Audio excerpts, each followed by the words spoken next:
পুলি পিঠা পছন্দ করে না এমন বাঙালি খুঁজে পাওয়া যাবে না। তবে হ্যাঁ, আজকে আপনাদেরকে আমি আমার সিক্রেট দেখাবো আমি কীভাবে পুলি পিঠা বানাই। সো চলেন ফুল রেসিপিটা দেখা যাক। এখানে আমি ঘি দিলাম, কিছু মশলা দিলাম, আপনার এই মশলাগুলো সবাই চিনেন।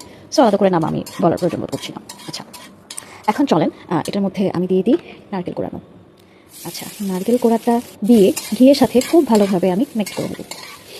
কী যে সুন্দর একটা স্মেল আসছে, মানে আপনারা ঘি দিয়ে যখন নারকেল ভাজবেন তখন বুঝবেন। আর এর মধ্যে আমি খেজুরের গুড় দিয়েছি, আমার কাছে খেজুরের গুড় ছিল, সেটাই আমি দিয়েছি। আপনার হাতের কাছে যেতে পান সেটাই দিয়ে, সমস্যা নেই।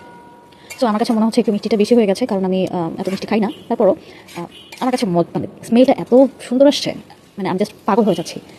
আচ্ছা, এখন একটু টেস্ট করে দেখা যাক নারকেল আর গুড়ের কম্বিনেশনটা ঠিক আছে কিনা। আর একটু আমার মনে হচ্ছে যে গুড়টা আর একটু মেল্ট করতে হবে। সো টেস্ট ঠিক আছে, একদম পারফেক্ট, অনেক মজা হয়ে গেছে, আমার কাছে খুবই ভালো লাগছে। সো আপনারা এইভাবে একটু ট্রাই করবেন, দেখবেন আপনাদেরও অনেক মজা লাগবে। আচ্ছা, সো এটা আমার এখন পুরোপুরি রেডি হয়ে গেছে নারকেলটা। এখন আমি গরম পানিতে আমার সিক্রেট যেটা সেটা এখন বলছি, সেটা হচ্ছে গরম পানিতে চালের আটা আর ময়দা আমি দুটো সমান সমান নিয়েছি।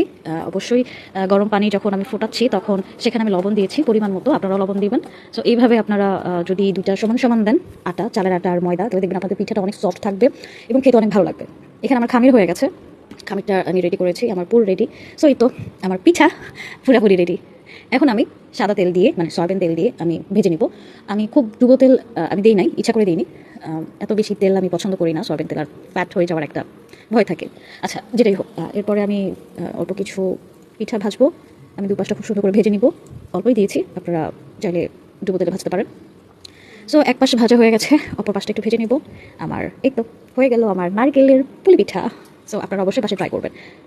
টাটা।